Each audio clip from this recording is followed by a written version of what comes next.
everyone, it's a pleasure to have you join us once again. Why are recruitment centers in Nigeria's southeast struggling to attract young people into the Nigerian army? Is it simply a matter of misinformation, as military authorities have repeatedly argued? Or is there a deeper trust deficit that years of tension have failed to resolve? These questions have returned to the national spotlight after the Chief of Army Staff reportedly expressed concern over the persistently low number of recruits coming from the southeast. But what followed was even more controversial. A senior lawyer representing detained IPOB leader Nnamdi Kanu offered a sharply different explanation, one that has reignited debate about trust, national unity, and the relationship between the Nigerian military and many young people in the region. The controversy began after the Chief of Army Staff, Lieutenant General Waide Shaibu, reportedly lamented the low turnout of Southeast recruits during a passing out parade at the Nigerian Army Recruits Training Depot in Amasiri, Eda, Ebonyi State. According to reports, military authorities have repeatedly observed that states in the southeast consistently record some of the lowest enlistment figures during recruitment exercises. In many cases, available recruitment slots allocated to the region have repeatedly remained unfulfilled and were subsequently redistributed to applicants from other parts of the country. The Army has consistently maintained that recruitment is transparent, merit-based, and open to all qualified Nigerians. However, that explanation was challenged by human rights lawyer Aloy Ejimako, counsel to detained IPOB leader Nnamdi Kanu. In a statement posted on X, Ejimako argued that the issue has little to do with courage or willingness to serve. According to him, the reluctance of many Igbo youths to join the Nigerian army stems from deep mistrust of the institution itself. He claimed that many young people in the southeast believe the military has historically treated the region unfairly and that this perception continues to influence recruitment decisions today.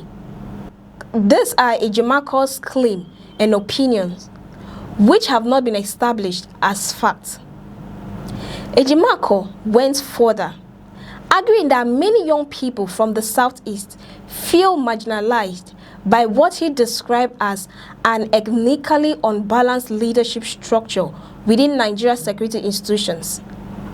According to him, the concern is not merely about representation, but about confidence in the institution they are being asked to join.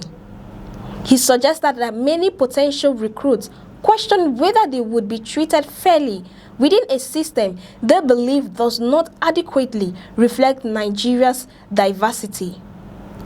His remarks have added another dimension to an already sensitive national conversation about inclusion and representation within federal institutions. Perhaps the most controversial aspect of Ejimako's comment involved historical events. He referred to anti-Igbo killings during the 1967 crisis and argued that those events remain painful memories for many families in the southeast. He also cited more recent events, including Mpo, the Aba prayer ground, Obibo, and Port Harcourt, claiming these episodes reinforce existing distrust among many young people in the region. These references reflect Ejimako's perspective on historical and contemporary events and remain part of broader public and political debate regarding security operations in the southeast. Another issue raised by the lawyer concerned Nigeria's de-radicalization program. Ejimako argued that some Southeast youths are uncomfortable with reports that former Boko Haram members who completed government de-radicalization programs have been reintegrated into society. According to him, some potential recruits are unwilling to serve in an institution where they believe they could eventually serve alongside former insurgents. That claim has generated significant discussion online. Although military authorities have consistently defended their rehabilitation programs as part of broader national security strategies aimed at reducing violent extremism, Ejimakor ultimately concluded that the low enlistment figures should not be interpreted as a lack of patriotism. Instead, he described them as a form of silent protest. According to him, many young people are making what he called a calculated decision not to join an institution they do not trust. Whether that interpretation accurately reflects views of the wider Southeast population remains uncertain. But his comments have undoubtedly intensified public debate about the underlying reasons behind the region's recruitment numbers. The Nigerian army, however, has consistently presented a different explanation. Military officials have repeatedly stated that low recruitment figures from the Southeast are partly the result of misinformation surrounding the enlistment process. They maintain that recruitment exercises are conducted transparently and based strictly on merit, without discrimination based on ethnicity or region. The army has also encouraged community leaders, traditional rulers, and stakeholders across the Southeast to sensitize young people about available opportunities within the armed forces and reassure them about recruitment process. The contracting position revealed a broader challenge confronting Nigeria. On one side, the military argues that opportunities remain open to every qualified citizen regardless of background.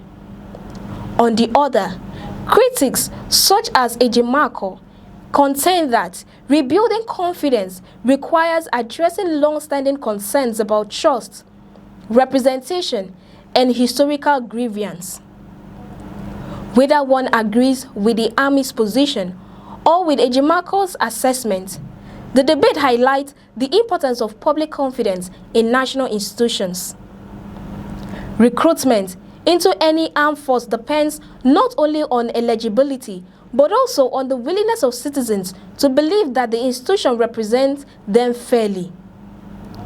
As Nigeria continues confronting multiple security challenges, including insurgency, banditry, kidnapping, and organized crime, the question of military recruitment becomes increasingly important. A truly national military benefits from drawing talent from every region of the Federation. If significant sections of the population remain hesitant to enlist, policymakers may eventually need to look beyond recruitment campaigns alone and examine the deeper issues influencing public perception. Whether those concerns are rooted in misinformation, historical experiences, or institutional trust will likely remain at the center of national debate for some time to come. For more updates and in-depth analysis, stay with us on News Express. Don't forget to like, share, and subscribe. I am Cassie Tony, and many thanks for watching.